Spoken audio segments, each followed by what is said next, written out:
نحمده ونستعينه ونستغفره ونؤمن به ونتوكل عليه ونعوذ بالله من شرور أنفسنا ومن سيئات أعمالنا من يهده الله فلا مضل له ومن يضلله فلا هادي له ونشهد أن لا إله إلا الله وحده لا شريك له ونشهد أن محمدا عبده ورسوله. برادران اسلام،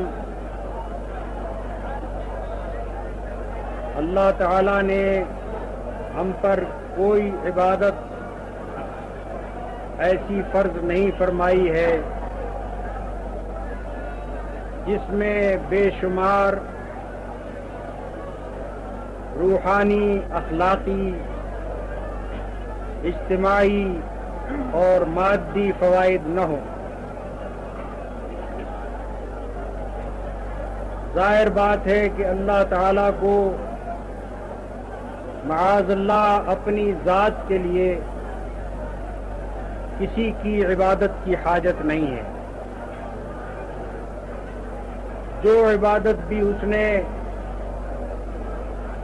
بندوں پر فرض کی ہے وہ خود بندوں کی بھلائی کے لیے ہے. اللہ کی ذات ہر احتیاج سے بالا تر اور ہر نفع اور فائدے کی ضرورت سے بلند تر ہے. لیکن جتنی عبادتیں بھی ہیں ان کا ایک مقصد اصلی ہے اور بے شمار وہ ضمنی فائدے ہیں جو ان عبادات کے انجام دینے سے آپ حاصل ہوتے ہیں. اگر کوئی شخص ان ضمنی فائدوں کو ہی اصل مقصد قرار دے بیٹھے تو حقیقت میں وہ اپنی عبادات کو ضائع کرتا ہے. اس کی عبادت سرے سے عبادت ہی نہیں رہتی. مثال کے طور پر روزے کے بے شمار فوائد ہیں، لیکن اگر کوئی شخص روزہ اس لیے رکھے کہ اس کی صحت اچھی ہو جائے گی، حالانکہ روزے کا صحت پر بھی اثر پڑتا ہے، لیکن اس کا اصل مقصود اگر یہ ہو جائے کہ روزہ رکھنے سے صحت اچھی ہو جائے گی تو حقیقت میں وہ کوئی عبادت نہیں کرتا. وہ ایک فاقہ کرتا ہے کہ جو صحت درست کرنے کے لیے کسی ڈاکٹر کی تجویز سے یا خود اپنی رائے سے اس نے کرنا شروع کر دیا. اسی طرح اگر کوئی شخص نماز پڑھتا ہے اور اس میں اس کے پیش نظر یہ بات ہوتی ہے کہ اس کی عادات میں باقاعدگی پیدا ہو جائے گی، اس کے اوقات میں ضبط پیدا ہو جائے گا، یا اور اس طرح کا کوئی فائدہ اس کی نگاہ میں ہے، تو حقیقت میں وہ کوئی عبادت نہیں کرتا. جس فائدے کو اس نے نگاہ میں رکھا ہے وہ اس کو حاصل ہو یا نہ ہو، لیکن عبادت کا کوئی اجر اس کو نہیں پہنچ سکتا. ایسا ہی معاملہ حج کا بھی ہے کہ حج کے جو اجتماعی فوائد ہیں، جو اس کے تمدنی فوائد ہیں، جو اس کے اخلاقی فوائد ہیں، جو اس کے مادی فوائد ہیں، ان میں سے کسی فائدے کو بھی اگر کوئی شخص مقصود بناتا ہے تو حقیقت میں وہ کوئی حج کرتا ہی نہیں، سرے سے وہ عبادت ہی نہیں. تمام عبادتوں کا اصل مقصود اللہ تعالیٰ کے حضور اپنی بندگی پیش کرنا ہے، اللہ تعالیٰ کی مرضی حاصل کرنے کی کوشش کرنا ہے. اگر بندے کو اللہ کی رضا حاصل ہو جائے تو گویا اس کی عبادت کا اصل مقصد حاصل ہو گیا، اور اگر وہ اللہ کی رضا سے محروم رہ گیا تو حقیقت میں اس کی عبادت کا سارا مقصد ہی ضائع ہو گیا۔ ضمنی فوائد کا حاصل ہونا یا نہ ہونا بجائے خود مقصود نہیں ہے، اس لیے سب سے پہلی ضرورت یہ ہے کہ جو شخص بھی حج کرے وہ اپنی نیت کو خالص اور پاک کرے، اللہ تعالی کی رضا کو مقصود حقیقی سمجھتے ہوئے کرے۔ اگر کسی شخص نے حج کیا اور کچھ نہیں، صرف اپنی مغفرت حاصل کر کے لے گیا، بڑے مراتب اور اجر تو بہت بڑی چیز ہے، اگر صرف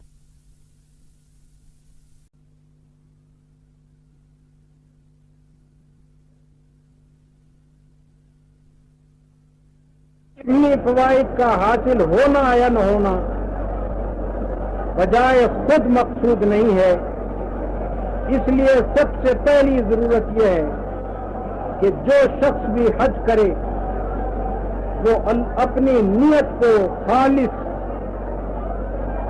اور پاک کرے، اللہ تعالی کی رضا کو مقصود حقیقی سمجھتے ہوئے کرے۔ اگر کسی شخص نے حج کیا اور کچھ نہیں، صرف اپنی مغفرت حاصل کر کے لے گیا، بڑے مراتب اور اجر تو بہت بڑی چیز ہے، اگر صرف اپنی مغفرت حاصل کر لے گیا تب بھی وہ حقیقت میں کامیاب ہے۔ اس کے آگے اللہ کا سراسر فضل ہے، اس کا احسان ہے، اس کی عنایت اور اس کی مہربانی ہے کہ آدمی کو اس پر مزید اجر عطا فرمائے۔ اس لیے میں سب سے پہلی نصیحت آپ کو یہ کرتا ہوں کہ اپنے ذہن سے اس خیال کو نکال دیجئے کہ حج اس لیے فرض کیا گیا ہے کہ مسلمانوں کی ایک بین الاقوامی سالانہ کانفرنس ہو جائے۔ اگرچہ وہ آپ سے آپ ہوتی ہے، وہ فوائد جو ایک سالانہ کانفرنس کے کوئی شخص اپنے ذہن میں سوچ سکتا ہے، اس سے 1000 گنے زیادہ فوائد اس نوعیت کے بھی حاصل ہوتے ہیں، لیکن یہ حج کا اصل مقصود نہیں ہے۔ اگر کوئی شخص یہ سمجھتا ہے کہ حج کرنے کا فائدہ یہ ہے کہ آدمی کو سیاحت کا موقع ملتا ہے اور عرب کا ملک دیکھنے کا موقع ملتا ہے، تاریخی مقامات دیکھنے کا موقع ملتا ہے، حقیقت میں وہ اپنے حج کو ضائع کرتا ہے اگر اس کے دل میں حج کے مقصد کی حیثیت سے یہ نیت آ جائے۔ اپنی نیت کو خالصتاً اللہ کی عبادت کے لیے مخصوص کیجیے، اپنے ذہن میں اس خیال کو بٹھائیے کہ ہمارا اصل مقصود اللہ کی رضا حاصل کرنا ہے اور ہمارا اصل مقصود اپنے رب کے حضور بندگی پیش کرنا ہے۔ اس کے ساتھ دوسری بات جو میں آپ کے ذہن نشین کرنا چاہتا ہوں وہ یہ ہے کہ اللہ کے حضور بندگی پیش کرنے کی دنیا میں جتنی شکلیں ممکن ہیں وہ ساری کی ساری اللہ تعالیٰ نے اس حج میں جمع کر دی۔ دیکھیے، ایک آدمی جس وقت حج کا ارادہ کرتا ہے، اگر اس نے خالصتاً اللہ کے لیے حج کا ارادہ کیا ہے تو اس سفر کا عزم کرنا بجائے خود یہ معنی رکھتا ہے کہ یہ بندہ کوئی تجارتی غرض نہیں رکھتا، کسی سیاحت کی غرض نہیں رکھتا ہے، یہ بندہ کسی دنیاوی مقصد کو سامنے نہیں رکھ رہا ہے اور ہزاروں میل کے فاصلے پر سفر کرنے کا اس نے ارادہ صرف اس لیے کیا ہے کہ اللہ کی عبادت کرے۔ اس کے بعد ایک آدمی اپنے بال بچوں کو چھوڑتا ہے، اپنا گھر بار چھوڑتا ہے، اپنے اعزاء اقربا کو چھوڑتا ہے، اپنے کاروبار کو چھوڑتا ہے صرف اس غرض کے لیے کہ اللہ کی عبادت انجام دے. اس طرح سے ہجرت کا جو ایک اجر ہے وہ آپ سے آپ اس کو مل جاتا ہے. جو ہجرت کے فوائد اور منافع روحانی اور اخلاقی فوائد اور منافع ہیں وہ سارے اس کو حاصل ہوتے ہیں. اس کی حیثیت اس شخص کی ہے کہ جو اللہ کی خاطر اپنا گھر بار چھوڑتا ہے.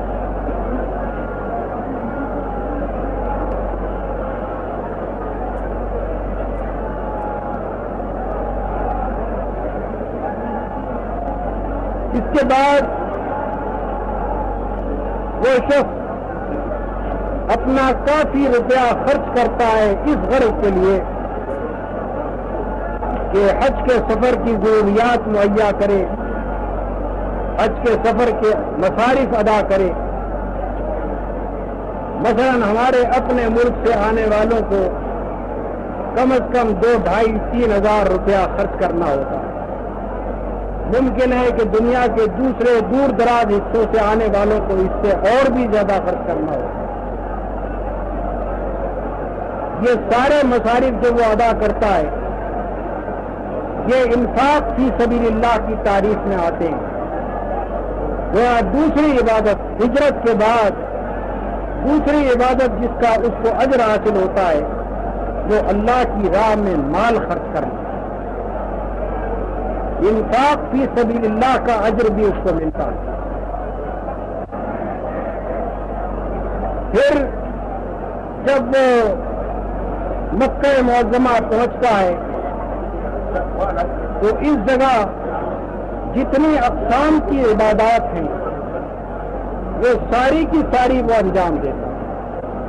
نمازیں تو بہرحال وہ آپ سے آپ پڑھتا ہے 5 اوقات کی نمازیں, لیکن اس کے علاوہ صفا اور مروہ کے درمیان سعی کرتا ہے. یہ گویا اللہ کی راہ میں دوڑ دھوپ کرنے کا اجر ہے جو اس کو حاصل ہوتا ہے. اسی طرح سے وہ طواف کرتا ہے. یہ گویا اللہ تعالیٰ کے اوپر قربان ہونے اور اپنے آپ کو صدقہ کرنے کا اجر اس کو نصیب ہوتا ہے. حجر اسود کو چومتا ہے. یہ گویا اللہ تعالیٰ کے آستانہ بوسی وہ کرتا ہے. منتظم سے وہ چمٹتا ہے. گویا اللہ تعالیٰ کی چوکھٹ سے چمٹ رہا ہے اور اس سے دعائیں مانگ رہا ہے. تو اللہ سے دعا کرنے اور اللہ کے گھر کے گرد طواف کرنے اور اس کی راہ میں سعی کرنے, ان ساری چیزوں کا اجر اس کو حاصل ہوتا ہے. پھر وہ منا جاتا ہے, عرفات جاتا ہے, عرفات سے مزدلفہ آتا ہے, مزدلفہ سے منا آتا ہے. یہ ساری چیزیں وہ ہیں جو جہاد سے مشابہ ہیں. جہاد میں جس طرح آدمی نکلتا ہے اور سفر کرتا ہے اور تکلیفیں اور صعوبتیں برداشت کرتا ہے, قریب قریب اسی طرح کی صعوبتیں اور اسی طرح کی محنتیں آدمی کو اس تمام دوران میں کرنی ہوتی ہیں اور اس طرح سے وہ جہاد فی سبیل اللہ کے اجر کا مستحق کرتا ہے. پھر وہ نہر کرتا ہے, یوم النہر کے روز قربانی کرتا ہے.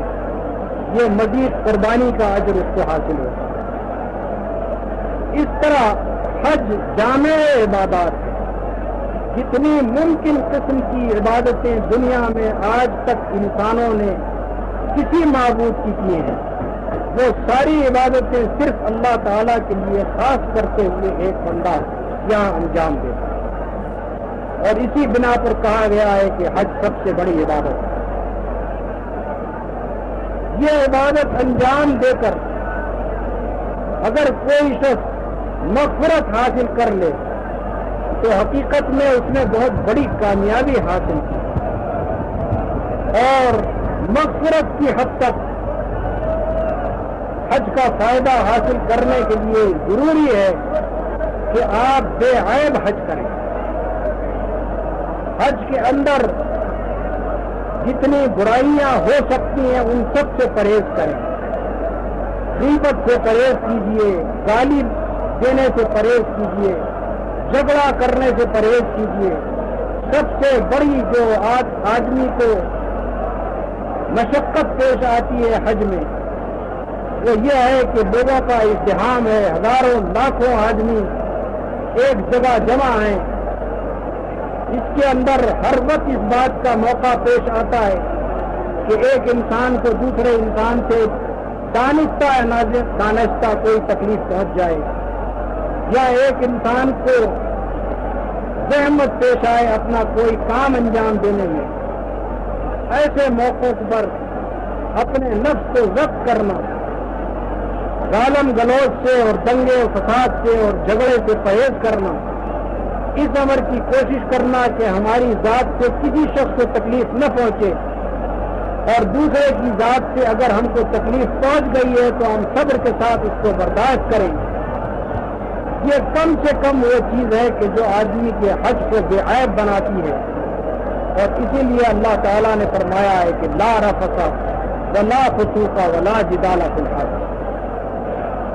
سب سے زیادہ جو آدمی کا امتحان ہوتا ہے وہ اسی معاملے میں ہوتا ہے، اور جس آدمی نے حج میں جھگڑا کیا، لڑائیاں کی، ایک دوسرے کو تکلیفیں پہنچائیں، وہ بہت بڑی حد تک اپنے حج کے اجر کو ضائع کر دیتا ہے۔ اس کے آگے اگر کوئی شخص بے عیب حج سے بڑھ کر خوبیوں والا حج کرنا چاہتا ہو تو اس کو چاہیے کہ اپنے وقت کا زیادہ سے زیادہ حصہ اللہ کا ذکر کرنے میں صرف کرے، کپے نہا کے فضول قصہ گوئی نہ کرے۔ کسی کی برائی کرنا تو بڑی چیز ہے، میں دنیاوی معاملات پر حضرت باتیں کرتے رہنا بھی حج کا ایک نقصان ضرور ہے۔ جو اونچے درجے کا خوبیوں والا حج مطلوب ہے جس سے آپ بڑے اجر کے مستحق ہو سکتے ہیں، اس کے لیے ضروری ہے کہ آپ اپنے اوقات کو زیادہ سے زیادہ اللہ کا ذکر کرنے میں، نمازیں پڑھنے میں، قرآن مجید کی تلاوت کرنے میں، یا کم از کم نیکی اور بھلائی کی باتیں کرنے میں، اللہ کی راہ میں لوگوں کو دعوتیں دینے میں، منکرات اور فوائد سے لوگوں کو روکنے میں صرف کریں۔ اس کام میں اگر آپ صرف کرتے ہوئے اپنے اوقات صرف کرتے ہوئے حج کریں گے تو انشاءاللہ وہ خوبیوں والا حج ہوگا اور اس سے بڑے اجر کے آپ مستحق ہو سکیں۔ اب میں مختصر طور پر آج کو یہ بھی بتاتا ہوں کہ وہ ضمنی فوائد حج کے کیا ہیں۔ اصل بنیادی مقصد ذہن نشین کر لینے کے بعد اس بات کو بھی ذہن نشین کر لیجئے کہ اللہ تعالیٰ نے کوئی عبادت ایسی فرض نہیں کی ہے جس میں ہمارے لیے بے شمار فائدے نہیں۔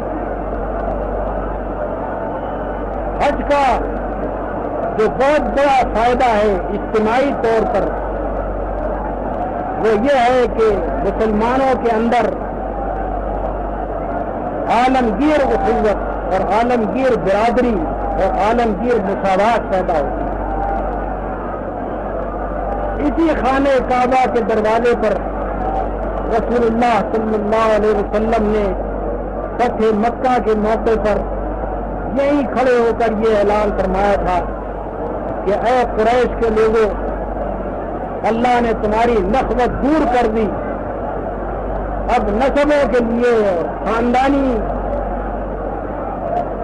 اعزازات کے لیے کوئی مقام باقی نہیں ہے، نسبوں کے لیے کوئی فخر نہیں ہے، کسی عربی کو کسی عجمی پر کوئی فضیلت نہیں، کسی عجمی کو کسی عرب پر کوئی فضیلت نہیں، کسی گورے کو کسی کالے پر کوئی فضیلت نہیں، تم سب کے سب آدم کی اولاد ہو اور آدم مٹی سے بنے۔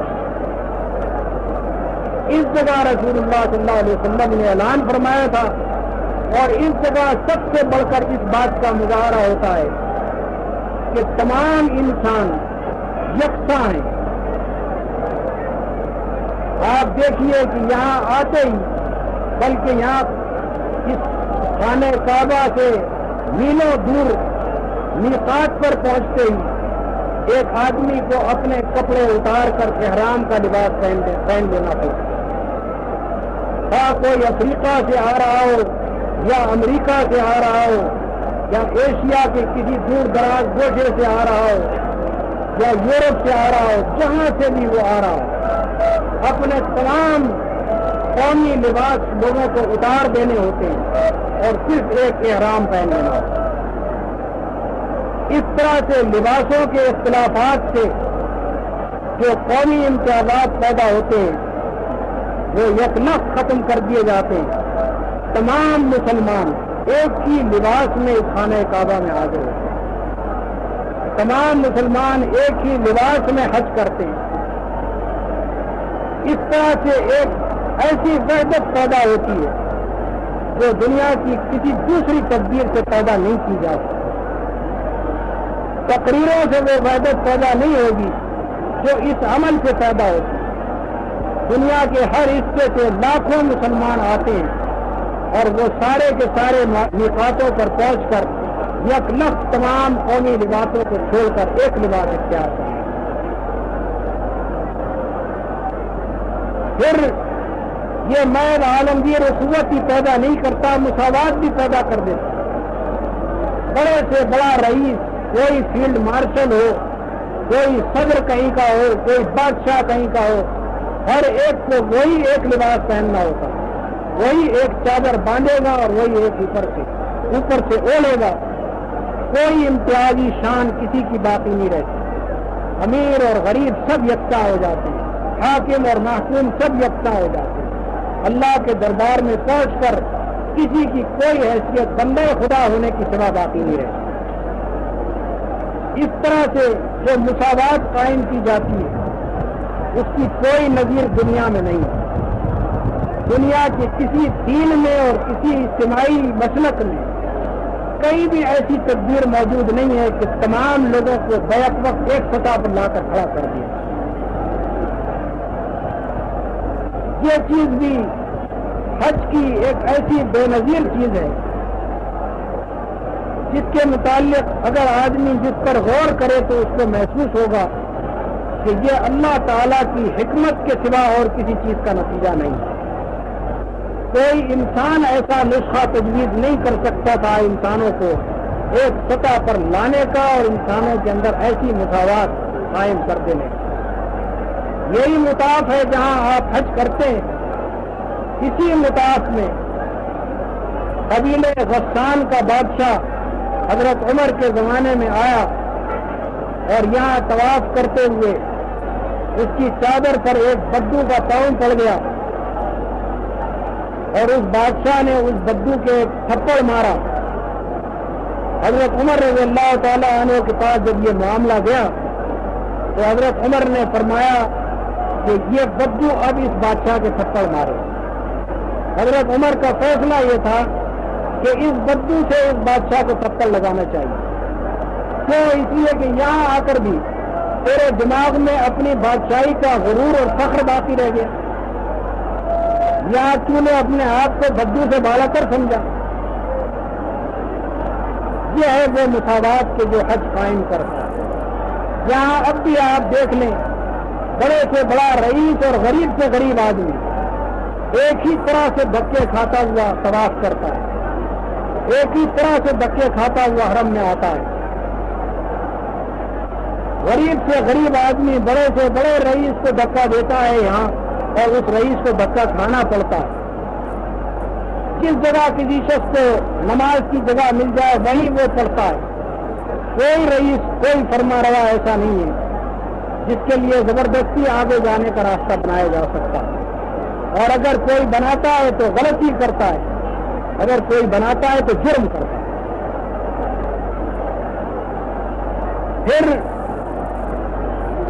دنیا میں کہیں اس بات کی نظیر موجود نہیں ہے کہ اس نوعیت کا بین الاقوامی اجتماع